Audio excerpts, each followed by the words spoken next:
Muy buenos días, Monseñor Jorge Enrique, que como siempre sabemos es ese lazo de continuidad con la Iglesia de Jesús, con los 12 apóstoles que Jesús eligió y que a nosotros nos conecta con ese bellísimo texto que acabamos de meditar todos conjuntamente, el texto de la misión desde Galilea. Todo recomenzó en Galilea. Y nosotros pues somos continuadores de aquella experiencia que desde el monte después se expandió hasta los confines de la tierra y llegó a través del tiempo hasta nosotros. Bien, el tema que queremos ver en esta mañana son los nuevos caminos que se nos abren para la misión. Lo importante no es solo hacer una misión, sino que la misión responda a los desafíos de nuestro propio tiempo. Por esto he pensado que lo mejor sería, igual que ayer hablábamos de 7 pasos hacia la conversión misionera y pastoral, pues que hoy hablemos también de 7 perspectivas proféticas que se abren a cada comunidad. Iglesia y profecía es el título. Y comunidades para un nuevo comienzo profético en el primer congreso misionero de esta arquidiócesis. Entonces ahí vemos un árbol, y un árbol que tiene sus raíces y después produce frutos. Nosotros quisiéramos que desde las raíces este árbol, que es la Iglesia, pues produzca también nuevos frutos. Y que siempre pues asistamos a lo que llamamos una primavera de la Iglesia aquí en Colombia y en la Iglesia de Cartagena. Lo primero que me viene a la mente es un texto del libro de los Proverbios, capítulo 29, versículo 18. Sin visión el pueblo perece. Sin visión el pueblo perece. Y esto es lo primero que le podemos pedir a las comunidades y a la Iglesia, que la Iglesia sea una Iglesia vidente, que tenga visión. Jesús, si algo dijo, fue que en Israel había guías ciegos, y cuando un ciego guía a otro ciego, todos caen en el pozo. Por esto, sin visión, el pueblo se hunde. Lo importante no es hacer muchas cosas, sino hacer las cosas con visión, darse cuenta de dónde estamos, contextualizar la realidad. Necesitamos personas visionarias, aquellas que nos ofrezcan luz y que nos hagan ver. En segundo lugar, lo que necesitamos hoy no son solo profetas. Lo que hoy necesitamos son comunidades proféticas. Y esto es bien importante también para ustedes, las microcomunidades y las macrocomunidades. Que las comunidades sean ellas comunidades proféticas. No basta ser una estrella, hay que ser constelación. A veces nos hemos fijado mucho en los profetas o profetisas individuales, pero no hemos atendido tanto a lo que son comunidades proféticas, grupos en los cuales la profecía de Dios se hace presente. Por lo tanto, lo que hoy necesitamos son comunidades proféticas. A veces el lenguaje del profetismo ha sido un lenguaje muy usado. Y podemos decir también que si todo es profecía, nada es profecía. Claro que a todos nos gustaría que nos dijeran que estamos en un grupo profético, pero si todo es profecía, la profecía no tiene ningún valor, se devalúa. Y por esto nos preguntamos ya al principio, como una breve reflexión, ¿pero en qué consiste la profecía? Y la profecía sobre todo es riesgo, es audacia. es valentía. Hay una palabra que utilizaba mucho San Pablo, es la palabra parresía, que significa hablar claro. Cuando uno tiene la visión clara, habla claro. Es decir, hablar sin miedo. La parresía quiere decir la capacidad de expresar lo que se ve cuando uno ha recibido el don de la visión. Es verdad que hay personas que encarnan la profecía, pero podemos decir nosotros que todas nuestras instituciones son proféticas. Podemos generalizar la palabra profética y aplicarla a cualquier realidad. Nuestras instituciones son ya en sí mismas proféticas. La economía de nuestros grupos, la economía diocesana, es en sí misma profética. Los centros de formación, el seminario, los centros teológicos son en sí mismos proféticos. Son interrogantes que podemos ponernos. Pero ahora, en este caso, queremos hablar de nosotros como fieles cristianos, que formamos comunidades y que queremos darle un sabor profético también a la iglesia diocesana, a esta iglesia particular de Dios que mora aquí. Por esto la palabra profecía no hay que utilizarla en vano. ¿Y qué es la profecía? Vamos a decir pues 4 cosas que son también pues muy elementales, pero que nos indican dónde hay un profeta y dónde hay un falso profeta. Sabemos que en la corte del rey de Israel a veces se instalaban falsos profetas que le decían al rey aquello que le gustaba.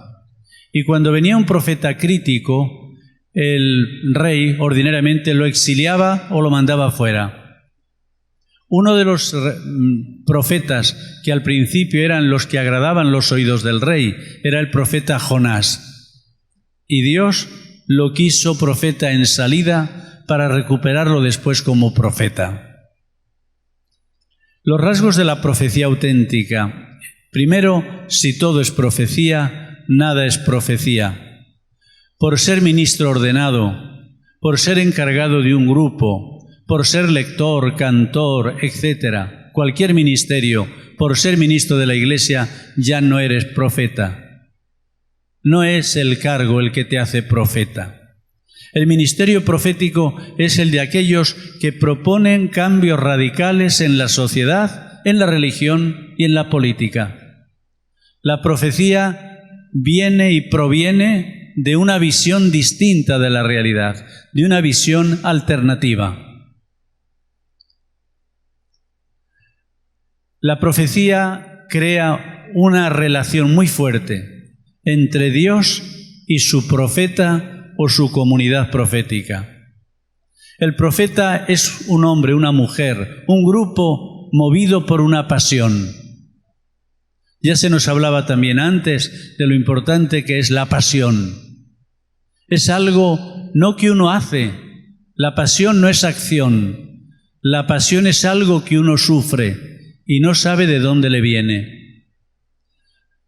El profeta siente la pasión de Dios por su pueblo. Es el símbolo del Dios que quiere para su pueblo el bien y no el mal. El profeta no pretende ser ni un revolucionario ni un conservador. Lo que le interesa no es la política. Lo que le interesa es expresar ante el pueblo el sentimiento de Dios.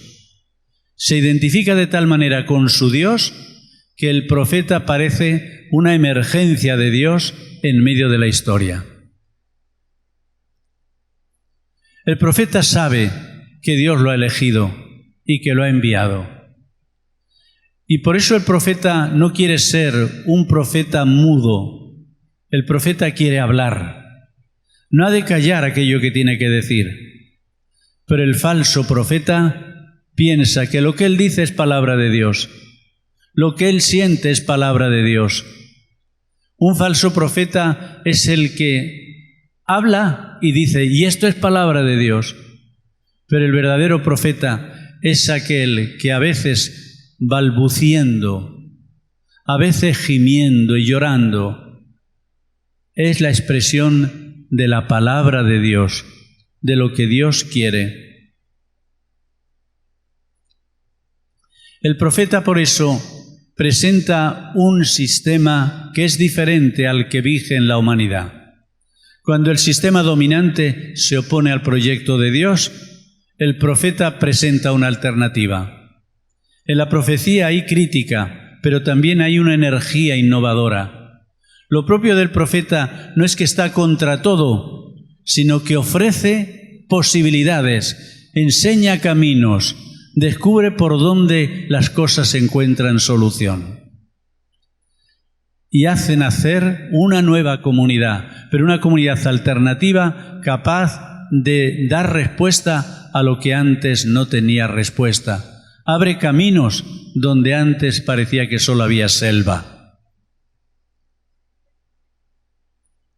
El profeta imagina un mundo diferente, cree en el futuro de Dios y por ello canta, danza, hace curaciones, perdona los pecados, realiza símbolos, emplea metáforas.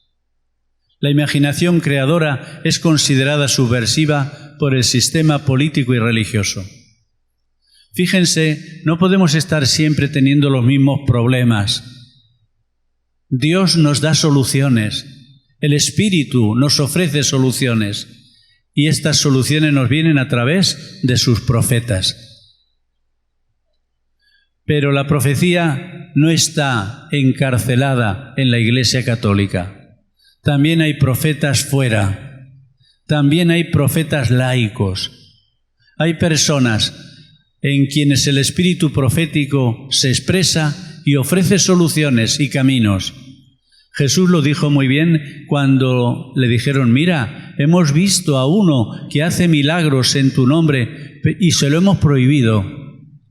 Y Jesús respondió: no se lo prohibáis, porque el que no está contra nosotros está a favor nuestro. Estamos en el tiempo de la misión del Espíritu y el Espíritu Santo no nos ha abandonado, y cuando no encuentra un cómplice entre nosotros, a veces lo encuentra fuera. Bien, y es ahora cuando quería hablar de las 7 etapas de un camino profético en las comunidades. 7 etapas, caminos de profecía en este tiempo. Probablemente pues no todos nos identificamos con cada uno de estos aspectos, pero todos ellos sí que nos revelan lo que son comunidades proféticas. En primer lugar, la profecía de la hospitalidad. La profecía de la hospitalidad. El gran paradigma de la hospitalidad bíblica fue Abraham. Hacía calor aquel día, cuando Abraham estaba sentado en la puerta de su tienda, y alzando los ojos miró, y 3 hombres de pie se acercaban. Y fue entonces cuando Abraham los acoge y les ofrece una extraordinaria hospitalidad. No les pregunta, no les pide un carné de identidad, menos un pasaporte. La casa de Abraham no era una frontera. La casa de Abraham era la casa de las puertas abiertas. La hospitalidad no consiste en controlar a aquel que viene a nosotros, sino en acogerlo sin condiciones. Y entonces Abraham los trató con tal respeto que él se hizo su servidor. ¿Y qué es la hospitalidad? Abrazar la diferencia. Abrazar al diferente. La hospitalidad es acoger al otro, y bien dicho, al otro, no a mí mismo, no a los míos, no lo mío, sino acoger al otro, al diverso, al extraño. La hospitalidad es hoy una de las categorías éticas. Dice Leonardo Boff que es la virtud del mundo globalizado. El mundo globalizado tiene muchos vicios y defectos, pero tiene una virtud, y es la virtud que hoy más se valora, la virtud ética de acoger al otro, al diverso, al extraño. Pero es que ahora esta categoría ética se ha vuelto también una categoría teológica, porque la teología está descubriendo que la gran hospitalidad la encontramos sobre todo en nuestro Dios, y nuestro Dios sobre todo el Jesús crucificado, aquel Jesús que estando en la cruz abre los brazos y dice a Dios su Padre: Padre, perdónalos, que no saben lo que hacen. Y entonces el Jesús crucificado nos acoge incondicionalmente a nosotros cuando éramos pecadores y estábamos excluyéndolo de nuestra tierra. Jesús se convierte así en el paradigma de la hospitalidad. Y luego Jesús nos dice que cuando acudamos al Padre con la parábola del Hijo Pródigo, el Padre tendrá tal hospitalidad que saldrá corriendo a nuestro encuentro, que nos abrazará, nos besará y encima, aun siendo pecadores y merecedores de un castigo, nos ofrecerá un gran banquete y lo mejor de la casa lo pondrá sobre la mesa. La iglesia local tenía que ser y debe ser el lugar de la gran hospitalidad, de la hospitalidad de Dios, donde la Iglesia y sus comunidades acogen, y acogen como Abraham, sobre todo como Jesús, y acogen de tal manera que se pueda decir que cada iglesia, cada comunidad, cada casa es un lugar de acogida, de hospitalidad. Hay un autor que escribió un libro sobre el tema de la Iglesia, y hablando de la Iglesia diocesana, él dice lo siguiente: nosotros ahora en la teología y en la filosofía de la ecología, pues admiramos mucho las comunidades de vida, lo que llamamos la biocenosis, los biomas. Por ejemplo, ahora se dice que la Amazonia es un bioma, es un gran bioma sobre el cual ha querido la Iglesia reflexionar y discernir. Y también pues hablamos de biocenosis, que son comunidades de vivientes. Y hablamos también, por lo tanto, de biotopo, de lugares donde la vida nace. Así podríamos decir que hay espacios en los cuales la vida no nace, sino que se muere, se corrompe. Pero hay lugares donde la vida nace. Pues bien, este autor del que hablaba escribe que la diócesis no tendría que llamarse diócesis, sino biócesis. El lugar donde la gente vive, un lugar de vida que se ofrece desde la perspectiva de Jesús. Y es que fíjense, los sacramentos, todos ellos son de vida. Los sacramentos, todos ellos nos quieren ofrecer vida. Y por esto una diócesis es ante todo una biócesis. No es solo una cuestión jurídica o un departamento de la Iglesia. Es un lugar donde uno entra y vive. Y por esto una biócesis está llamada a ser también un lugar de acogida, donde todo el mundo se sienta en casa. A mí me parece algo extraordinario, pues en algunos templos, siempre con las puertas abiertas, hay algunos que lo están de día y de noche, y todo el que quiere puede entrar allá, sentirse en casa. Es la gran hospitalidad de la Madre Iglesia. Y puede entrar el que tiene pues un carácter u otro, una nacionalidad u otra, una raza u otra, una religión u otra. Y por esto la Iglesia de la gran hospitalidad, la biócesis. Y decía también el Papa San Juan Pablo II en la Novo Milenio Ineunte que cada iglesia debería ser casa y escuela de comunión. Estamos descubriendo que no solo hemos de aprender a vivir con el otro, ni solo a dar el paso peligroso y laborioso de abrirse al otro, sino que tenemos incluso que incluirlo en la misma hospitalidad de Dios hacia nosotros. Incluirlo en la misma hospitalidad de Dios hacia nosotros. El Dios de la cruz es la máxima manifestación de la hospitalidad de Dios hacia lo diverso. Padre, abrázalos, perdónalos, porque no saben lo que hacen. En Dios todos somos acogidos en el mismo abrazo. Esto es precioso. Dios no solo tiene un abrazo para mí, Dios tiene un abrazo para toda la humanidad.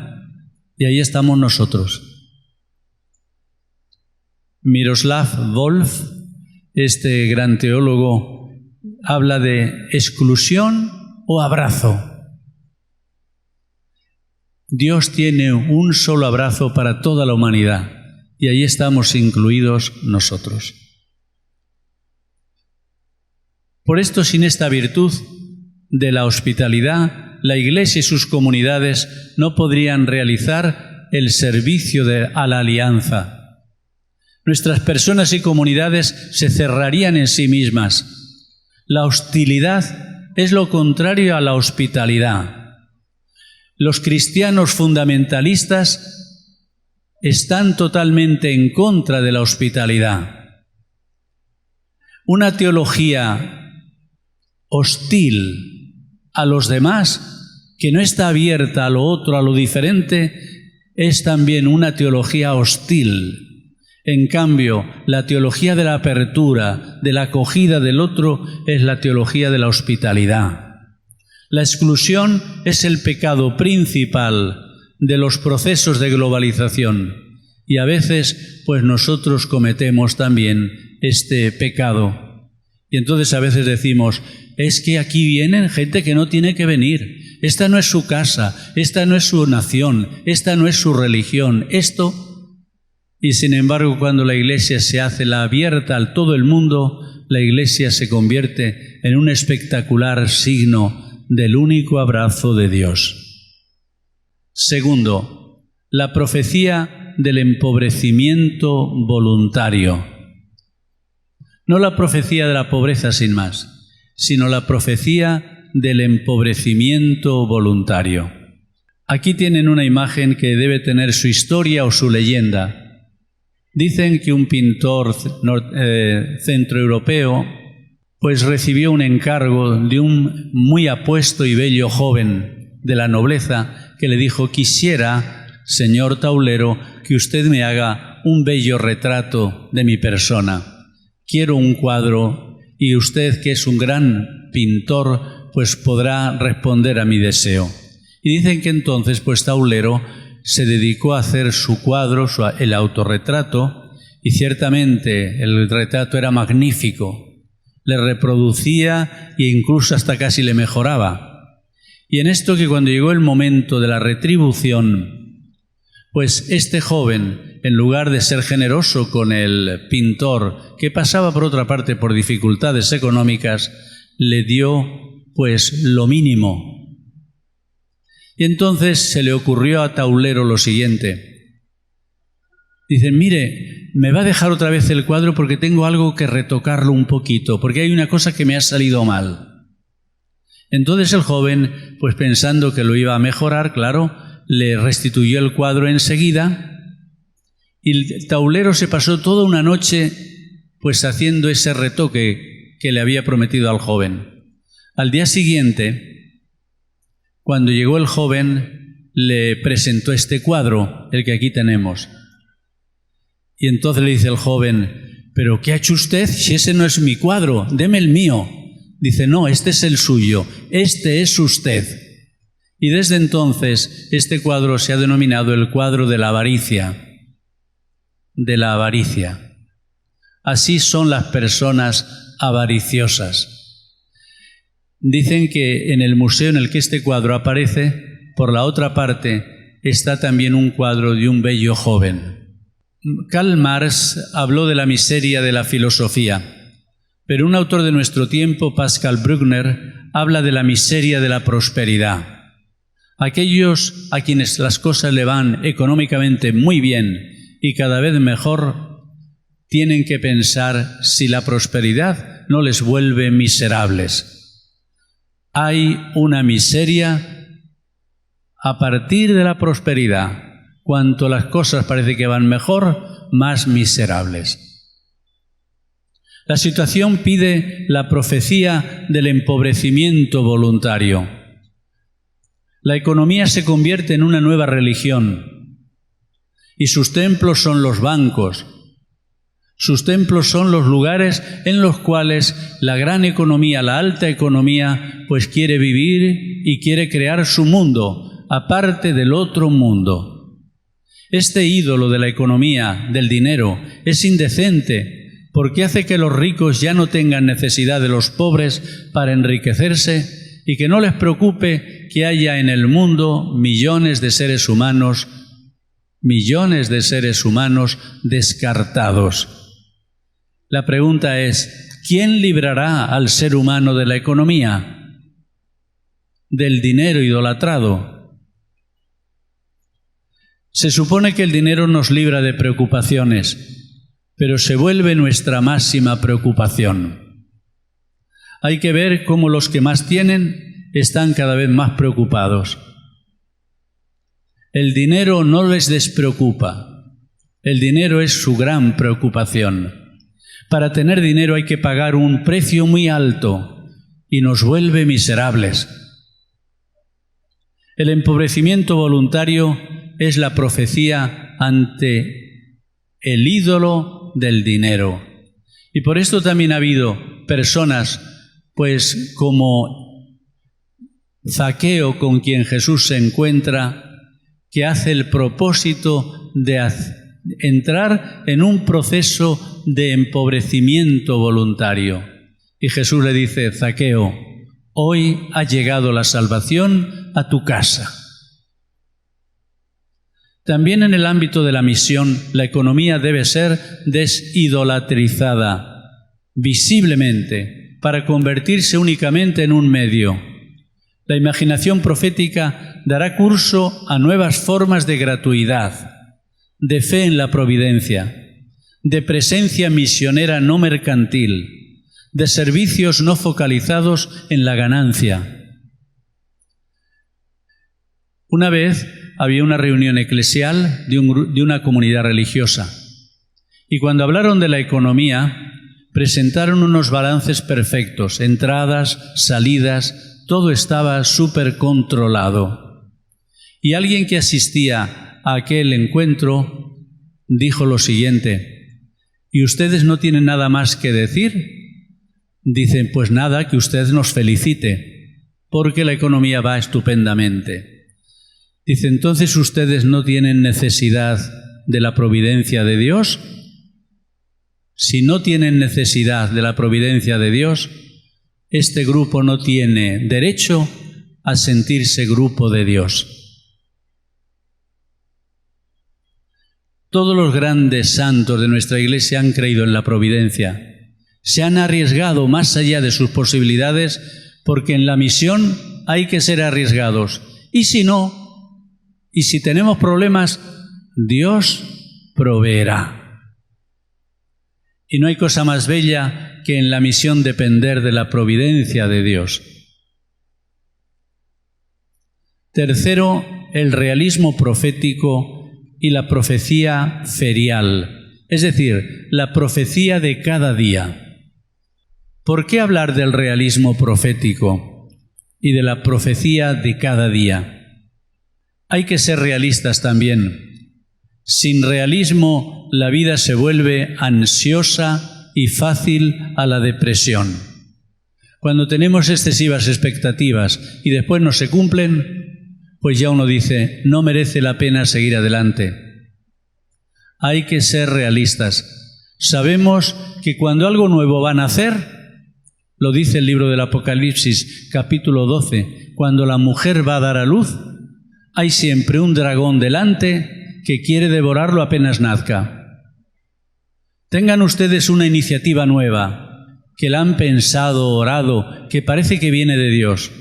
Traten de ofrecérsela a los demás y verán cómo los cómplices del dragón querrán inmediatamente matarla y tragársela para que la iniciativa no siga adelante. Yo a veces cuando he visto que hay deseos de innovación en la sociedad o en la Iglesia y hay personas que inmediatamente se oponen, digo, ya aparecen los cómplices del dragón. los que quieren devorar la criatura apenas nace. Tenemos que estar muy atentos a esto porque sin darnos cuenta podemos ser cómplices del dragón, del mal espíritu. Y el mal espíritu va a luchar siempre, siempre contra el Espíritu de Dios. Por esto también hay que ser realistas. Las utopías pierden su capacidad de transformación cuando no cuentan con la realidad. Tanto el profetismo realista como el profetismo utópico han estado siempre presentes en la historia. Jesús también le ofrecieron un profetismo fácil. Tírate de lo alto del templo, vendrán los ángeles, te recogerán y todo el pueblo te aplaudirá. Convierte estas piedras en pan. Todo esto te daré si te postras y me adoras. Vemos ahí que hay un profetismo utópico, pensando que con la utopía todo se va a arreglar. Le falta realismo. Nuestra profecía se mide por la realidad, pero también por la cruz. Nuestro realismo profético está envuelto en la humildad, en la súplica, en la intercesión. Hay pacifistas que dicen, fuera todos los ejércitos, fuera la policía, pero no es realista, porque si nos tiene alguien que defender, ¿quién nos defiende? Si alguien tiene que defender a los últimos, ¿quién los defiende? El realismo supone tener que contar con las limitaciones de lo humano, y este sería el profetismo de la minoridad. A veces, por ser realistas, tenemos que comenzar la profecía con pequeños gestos. Es la profecía del día a día. Y hay personas que en el día a día, en su pequeñez, son auténticas propuestas proféticas para un mundo diferente. En cuarto lugar, la profecía de la alegría, la bienaventuranza profética. Si algo ha caracterizado y está caracterizando al Papa Francisco es que parece que todo lo entiende a partir de la alegría. Evangelii Gaudium, el gozo del Evangelio. Veritatis Gaudium para las universidades, el gozo de la verdad. Amoris Laetitia, el gozo, la alegría del amor. O también Gaudete et exultate.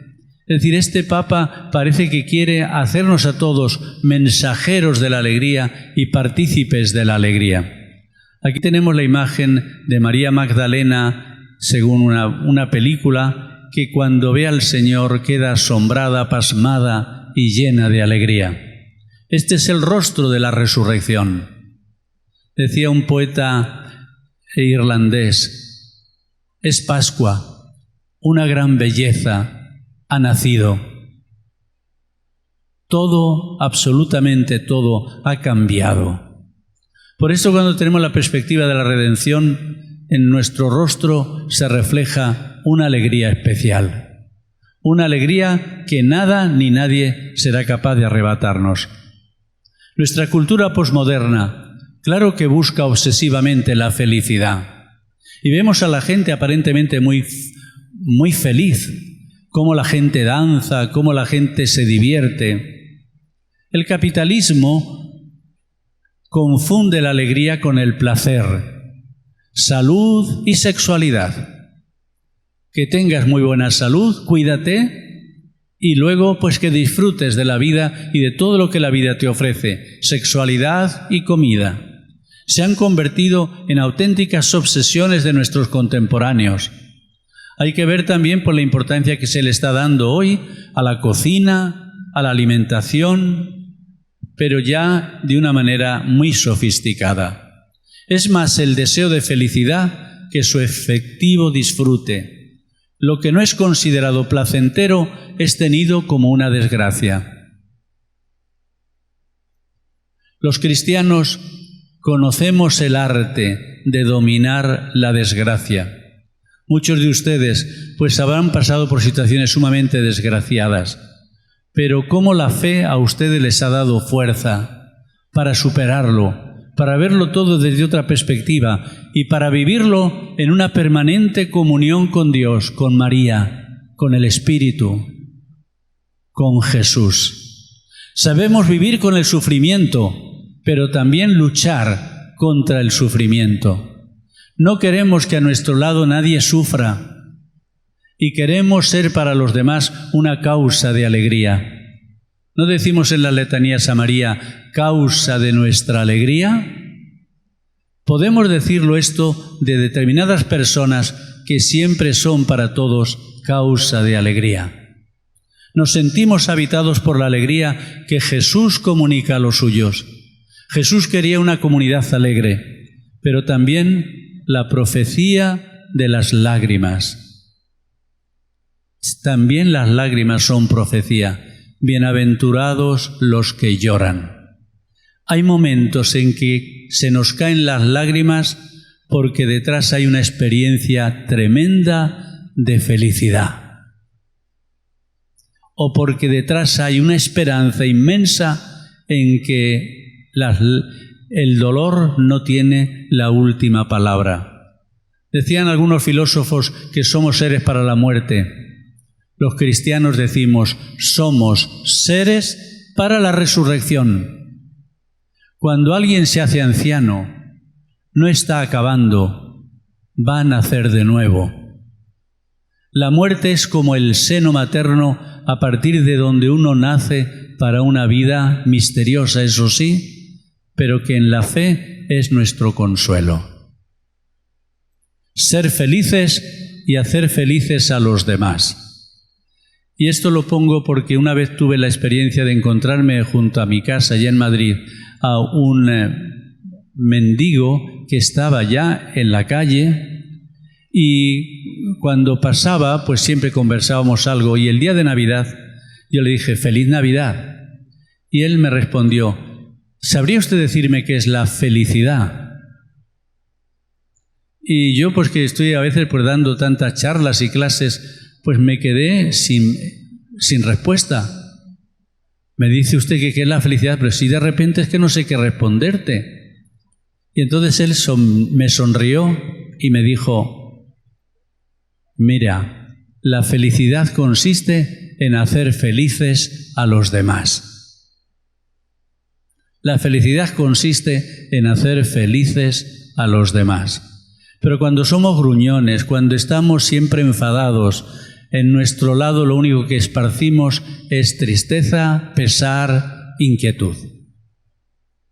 La bienaventuranza profética cree que son bienaventurados los que lloran, porque Dios enjugará sus lágrimas, porque a pesar de todo el llanto se transformará en risa y en esperanza. Fíjense qué importante es también la profecía de la alegría. Sabiduría e imaginación profética. Aquí de nuevo la imagen de María, nuestra Madre, la mujer que tuvo al Espíritu Santo muy dentro, o la mujer de la cual el Espíritu Santo tomó una posesión total. El cuerpo de María, su sexualidad, fueron consagrados por el Espíritu, y por eso su cuerpo produjo el fruto bendito. Y gracias a esto todo el cuerpo de María, toda su realidad, quedó consagrada por el Espíritu. El Espíritu tomó posesión de ella e hizo de ella el espacio, el templo en el cual iba a nacer el Hijo de Dios Padre. Fue la misión que la Abba le concedió al Espíritu. Haz que mi Hijo nazca en el seno de María. Y el Espíritu la llenó de sus dones. Y uno de los dones de María es trono de la sabiduría. María es el trono del don de sabiduría. Y el don de sabiduría es también muy importante para la Iglesia. Nosotros pertenecemos a una comunidad que nació, si vamos al Nuevo Testamento, hace 21 siglos. Y si vamos ya al Antiguo Testamento, fijémonos, desde Adán y Eva. Nuestra comunidad está en continuidad con toda una larga historia y nuestra comunidad está llena de sabiduría. Si de algo tuviéramos que estar orgullosos, es decir, pertenezco a la Madre Iglesia. Esta Madre que ya Ya al principio decían los padres de la Iglesia que era anciana y que tenía la sabiduría. Y luego tenemos los grandes fichajes de Jesús y de nuestra Madre María. Cada vez más se detecta en la sociedad un intenso deseo de hombres y mujeres sabios, capaces de orientar a la humanidad en momentos de cambio y de confusión. La sabiduría es un don del Espíritu Santo. El sabio abre el libro y los 7 sellos. Tiene los 7 ojos del Espíritu. La sabiduría es transcultural. La sabiduría es la mejor mediación para favorecer el diálogo entre las culturas, la alianza entre los pueblos. La sabiduría profética es un don necesario para superar la división y los fundamentalismos. Preguntémonos en nuestro grupo, ¿quiénes han sido agraciados por el don de la sabiduría? ¿Quiénes son en nuestra comunidad aquellas personas que han recibido este don? Y a veces resulta que los más ancianos son aquellos en quienes la sabiduría se expresa con más facilidad. Hay palabras de personas ancianas que son de verdad más importantes que un libro. Como aquella hermana de una determinada congregación, hermana que ya tenía más de 82 años, 83 años. Yo cuando era joven sacerdote recurrí a ella y hablando con ella pues me expansioné y al final me dijo estas palabras de sabiduría. Bueno, hijo, ¿y si pasa, qué pasa? No me dijo más. ¿Y si pasa, qué pasa? Pero con esas palabras me hizo ver que si pasa, ya tengo yo un Dios y Padre. Tengo a Jesús, al Espíritu, a María. ¿Y si pasa, qué pasa? Y entonces esto es lo que produce tal serenidad, tal tranquilidad, que no es solo un consejo, es una energía que entra en ti a través de las personas sabias. Nos encontramos en un tiempo en que las comunidades cristianas pueden reforzar el ala profética de la Iglesia, sobre todo en el ámbito de la sabiduría. Vuestros ancianos y ancianas profetizarán. Es la profecía de la sabiduría. Y vuestros jóvenes tendrán visiones y sueños.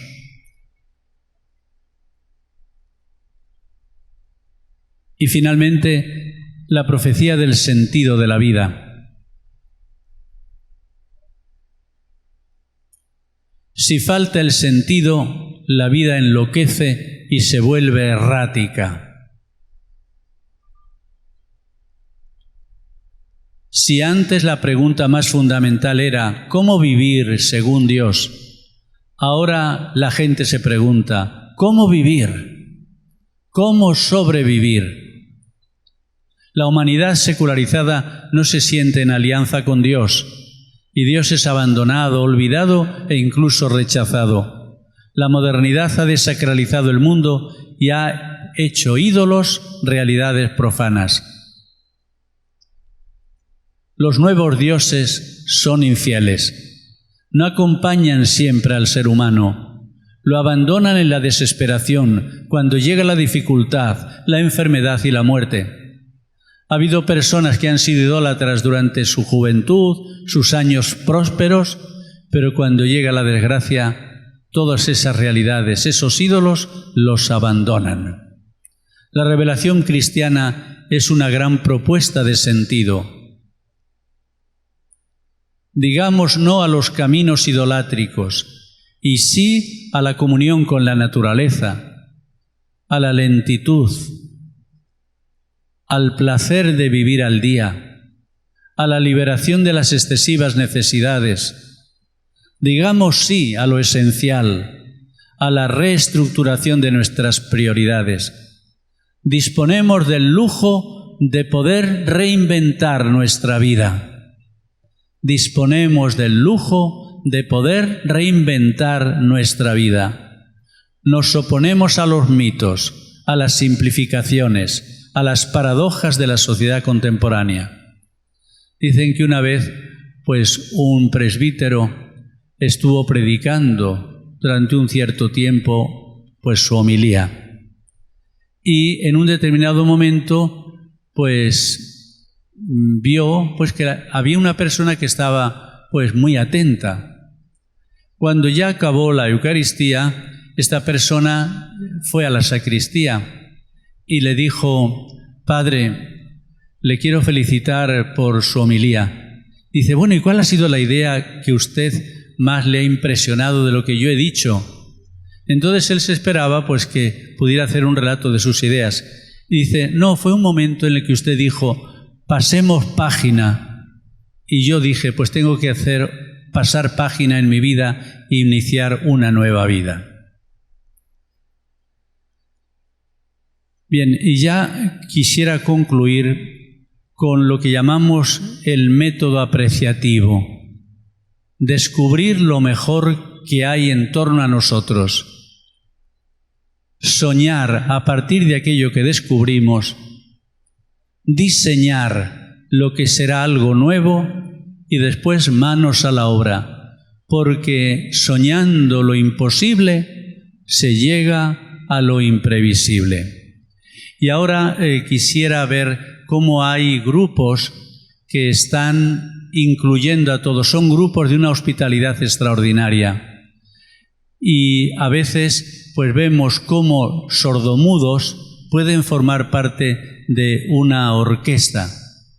Vamos a ver si es posible ver este vídeo con una canción que quizá es conocida por todos nosotros, interpretada por un magnífico coro, que son mensajeros de la paz y al mismo tiempo